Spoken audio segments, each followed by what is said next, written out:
Another wonderful aspect of our auction coming up, which we've titled Make My Heart a Place Where Angels Sing, or Where Angels Sing, is this wonderful collection of dolls from the 1700s, both made the Neapolitan dolls and the German, carved wooden German dolls. And so I wanted to go over some of these with you. Now, I've heard comments from people when we've had these before. I'm just going to tell you. Some people say, well, yeah, these aren't really dolls. Come on, they're not dolls. They're showpieces, or they're other. And so I think that is worth a little bit of discussion at the beginning to try to present my viewpoint on that.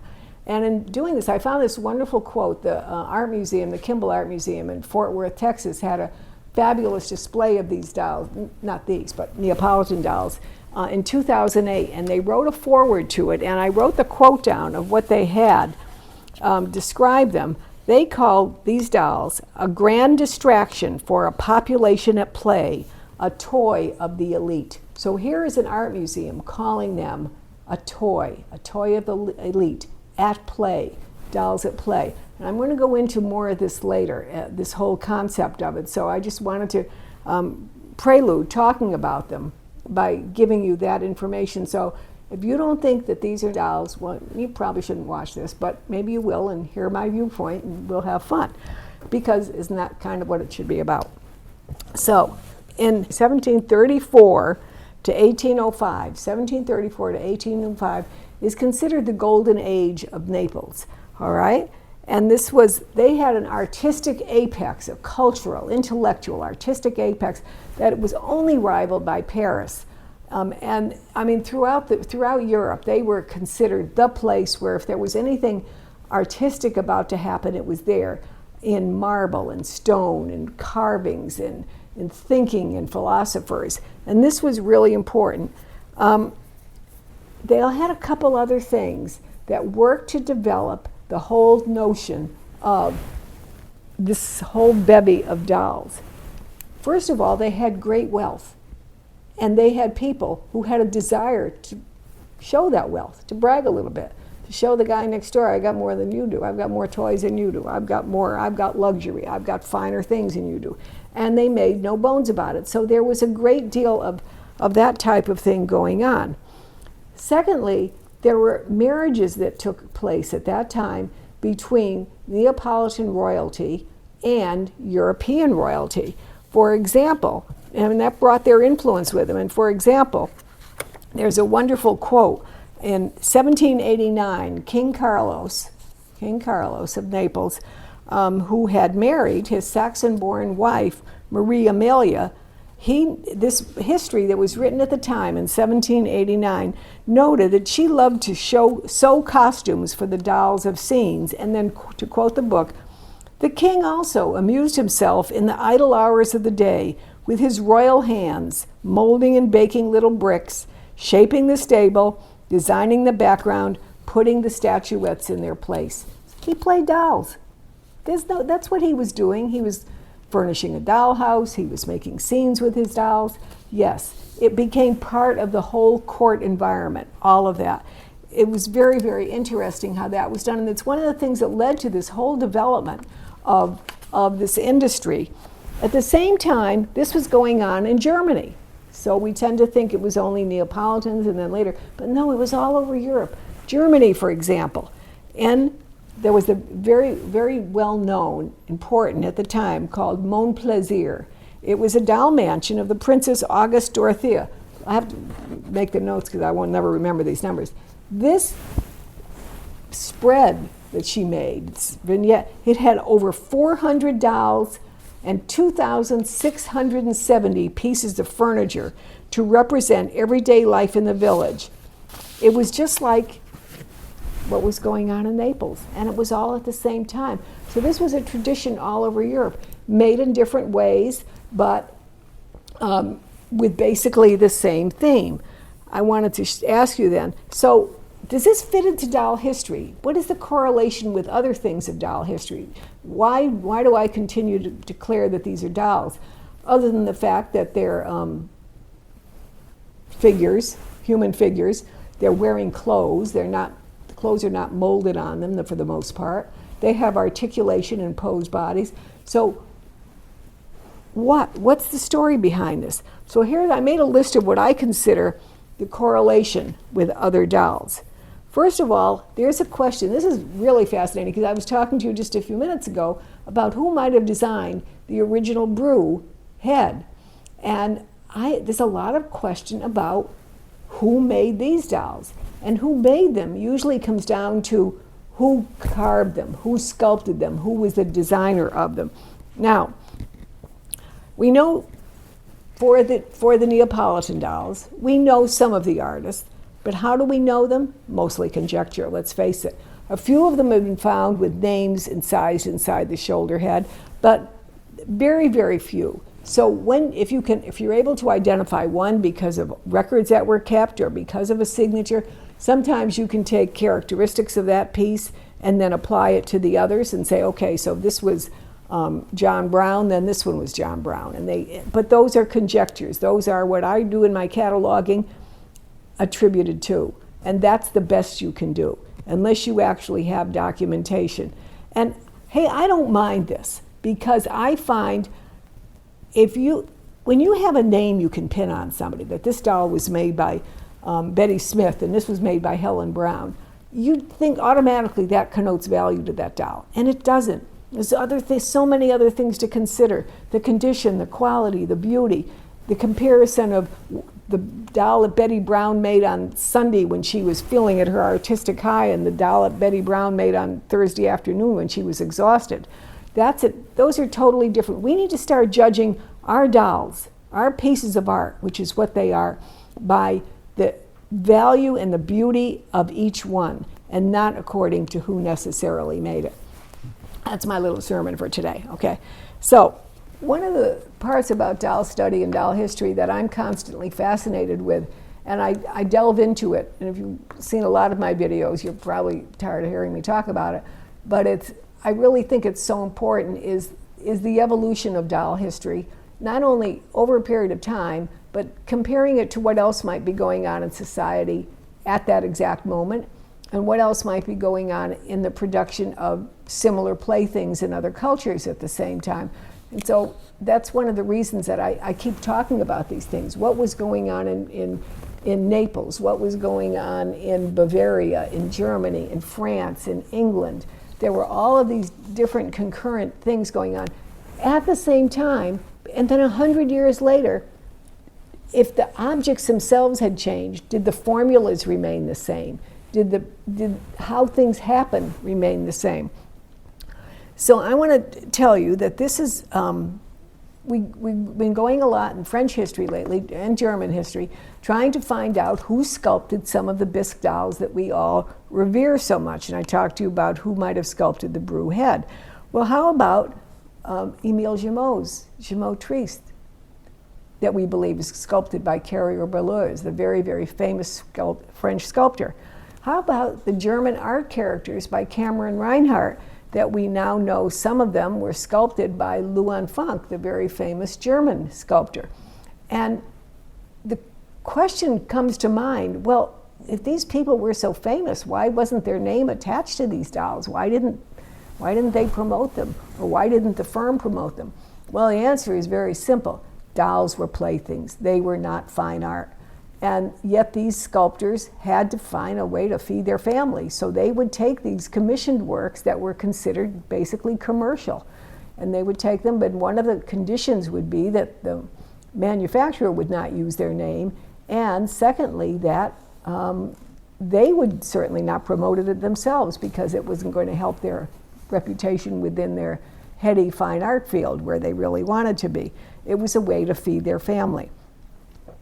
So it always continues to be interesting to me, and we've tended to look at a doll as an integral object of the whole doll, whereas I think if we can start looking at components of it, like the sculpture of the head, for example, I'd love to see if we could all get more research going on who might have designed certain heads.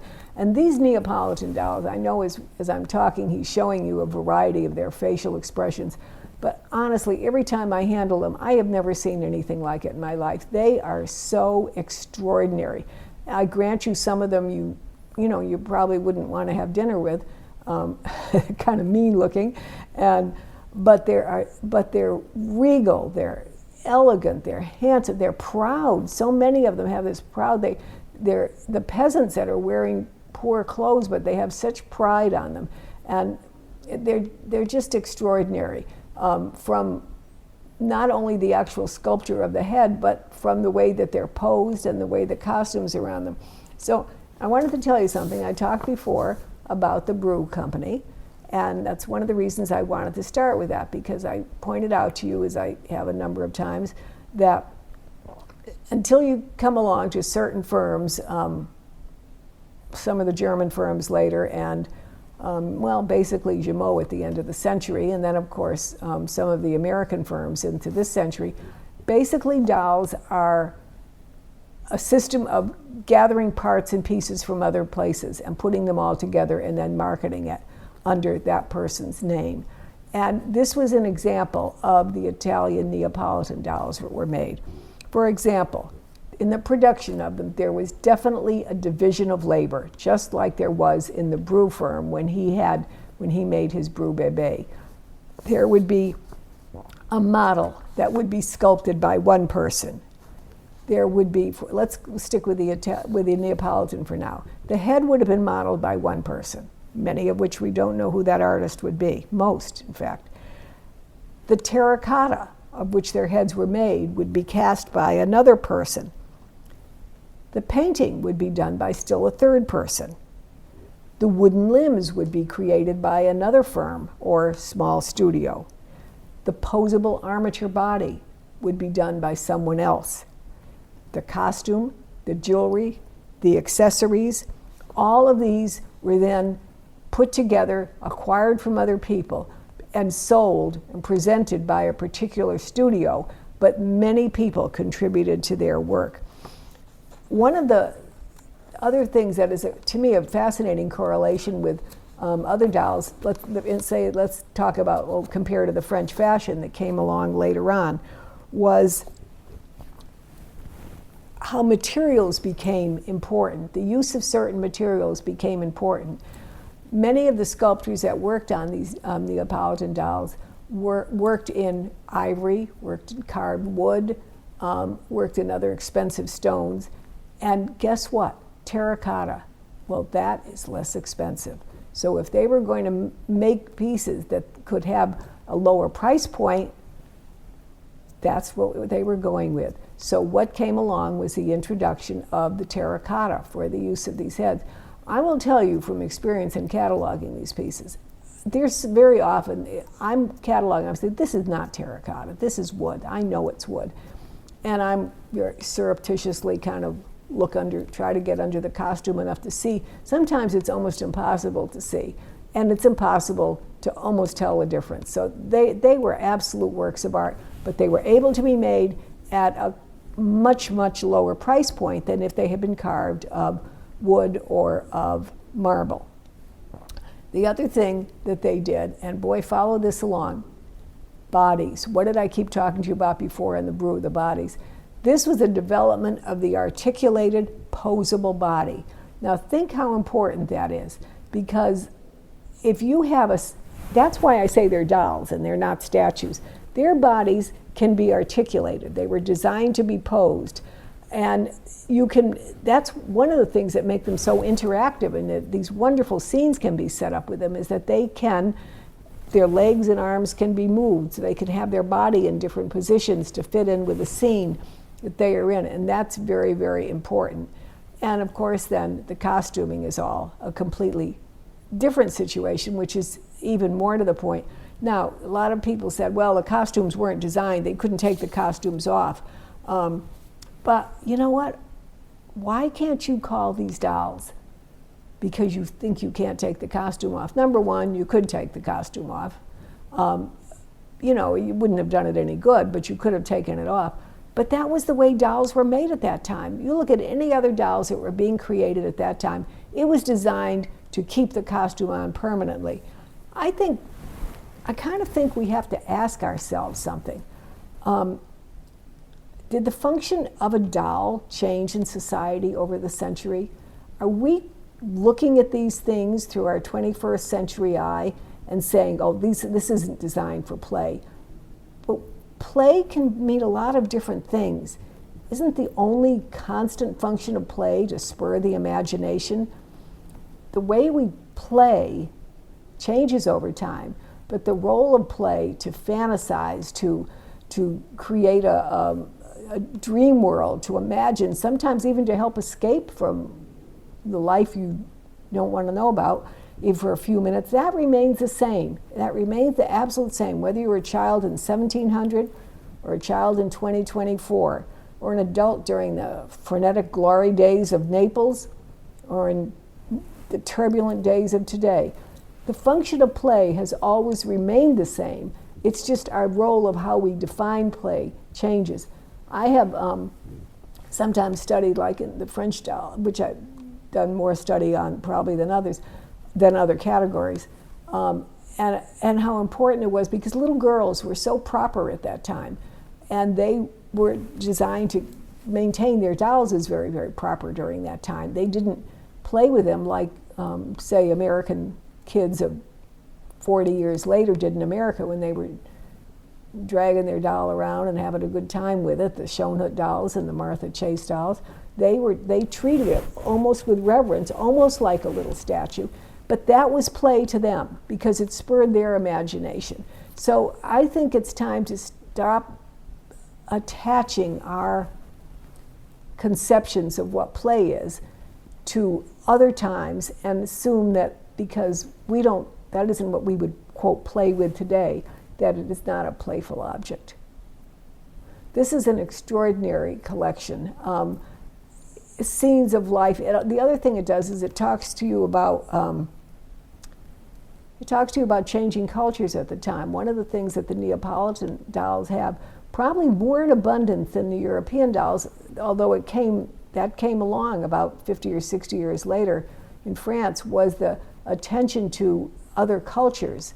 Probably because of where Naples was located, it was on a lot of the big international travel routes. And we look at, for example, on the top of the table there are the three wise men, and they all come from different locations. Now, these are obviously royalty from all over Eastern Europe and moving into Asia, and they were bringing their culture into Naples, and then they were reverenced both in the original nativity scenes and in the Neapolitan scenes that followed later on.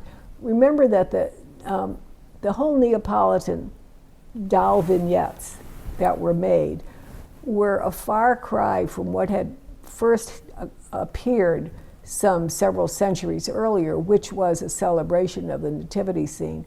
And that expanded into forming villages, into forming peasant people and far out farmlands and all. And so there were so many wonderful people and all that were encompassed that eventually the nativity part, or the creche part of the entire Neapolitan scene became a small aspect of it. But the angels continue to fly, and there is what we have it, and that's why the title of our catalog is Where Angels Sing. I hope you enjoy the auction. We will try to have more videos of the display of the auction later on, or more photographs that we will share with you of that. And I hope you will tune in to the auction itself. It's a live video feed all day long of the auction, and you'll see each one of these pieces as it's brought up to the screen and offered to, hopefully, an appreciative audience. Thank you very much for listening.